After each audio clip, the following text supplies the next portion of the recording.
Assalamualaikum warahmatullahi wabarakatuh. Saya Nurfatia Zubaidah. Di sini saya akan memaparkan tentang tokoh-tokoh ilmuwan pada masa kejayaan pendidikan Islam. Seperti apa kelanjutannya? Mari kita simak berikut ini.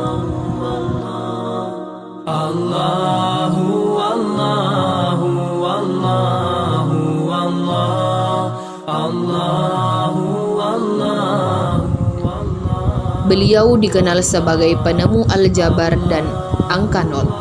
Nama asli dari Al-Khawarizmi ialah Muhammad ibnu Musa Al-Khawarizmi.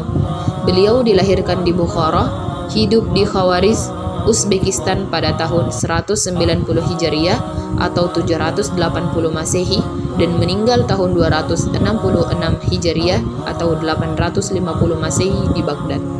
Al-Khawarizmi sebagai guru aljabar di Eropa. Dari semua karyanya dalam bidang matematika dan sangat berpengaruh bagi peradaban umat manusia, Al-Khawarizmi pun dinobatkan sebagai bapak matematika. Al-Khawarizmi diperkirakan hidup pada masa Khalifah Al-Ma'mun dari dinasti Abbasiyah. Ia bekerja sebagai anggota Bait Al-Hikmah, sebuah lembaga penerjemah dan penelitian ilmu pengetahuan di kota Baghdad.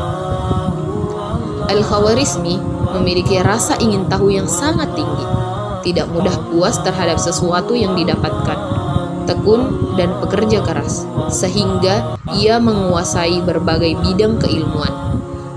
Al-Khawarizmi selain sebagai seorang ilmuwan, beliau juga seorang yang bijak, dapat memberikan nasihat dengan filsafat matematika.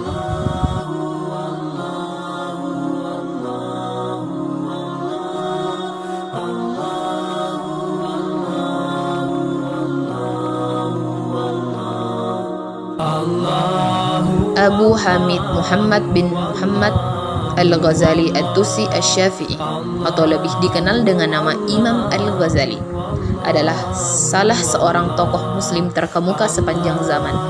Ia dikenal sebagai seorang ulama, filsuf, dokter, psikolog, ahli hukum, dan sufi yang sangat berpengaruh di dunia Islam.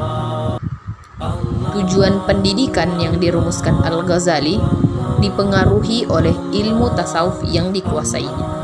Karena ajaran tasawuf memandang dunia itu bukan merupakan hal yang utama, yang harus didewakan, tidak abadi dan tidak akan rusak, sedangkan maut dapat memutuskan kenikmatannya setiap saat.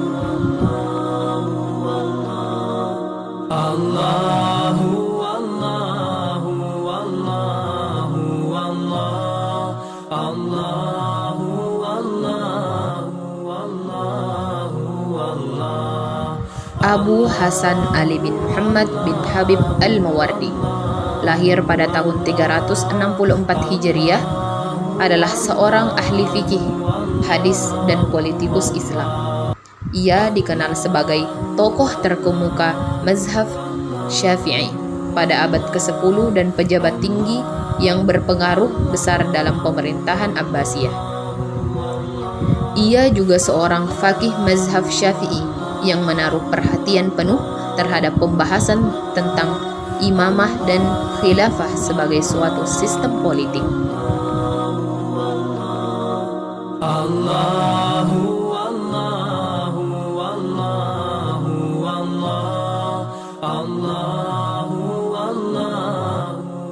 Ibnu Khaldun atau nama lengkap beliau adalah Abu Zaid Abdul Ar-Rahman Ibnu Muhammad Ibnu Khaldun Al-Hadrami, adalah seorang sejarawan muslim dari Tunisia dan sering disebut sebagai bapak pendiri ilmu historiografi, sosiologi, dan ekonomi. Dia menulis banyak karya, di antaranya adalah kitab Al-Ibar yang terdiri atas 7 jilid. Jilid pertama bertajuk Muqaddimah yang di dunia barat juga dinamakan Prolegomena. Berikutnya yaitu Ta'arif, yakni semacam autobiografi Ibnu Khaldun.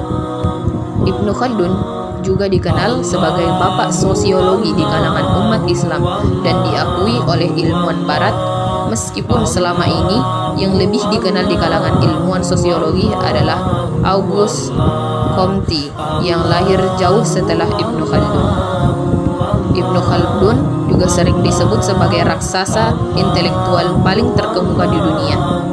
Ia bukan saja bapak sosiologi, tetapi juga bapak ilmu ekonomi. Karena banyak teori ekonominya yang jauh mendahului para pemikir barat modern seperti Adam Smith dan David Ricardo.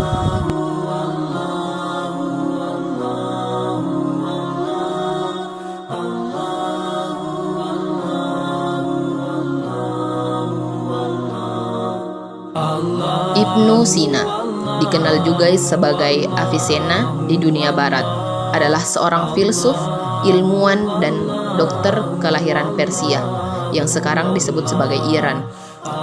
Ia juga seorang penulis yang produktif, yang sebagian besar karyanya adalah tentang filosofi dan kedokteran. Bagi banyak orang, dia adalah bapak kedokteran modern. Beliau lahir pada Agustus 980 Masehi di Afsona, Uzbekistan, dan wafat pada 21 Juli 1037 di Hamedan. Iran menciptakan karya yang berkontribusi besar di bidang kedokteran. Salah satu alasan mengapa Ibnu Sina dijuluki sebagai bapak kedokteran karena dirinya membuat sebuah karya yang dijuluki karya agung dengan judul Al-Qanun Fit At-Tib, yang tidak asing lagi di daerah Iran.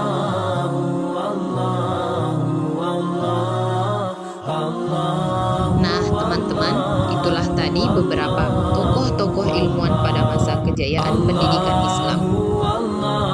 Semoga informasi ini bermanfaat ya. Lebih kurangnya mohon dimaafkan. Minallahi musta'an wa alaihi tiklan. Assalamualaikum warahmatullahi wabarakatuh.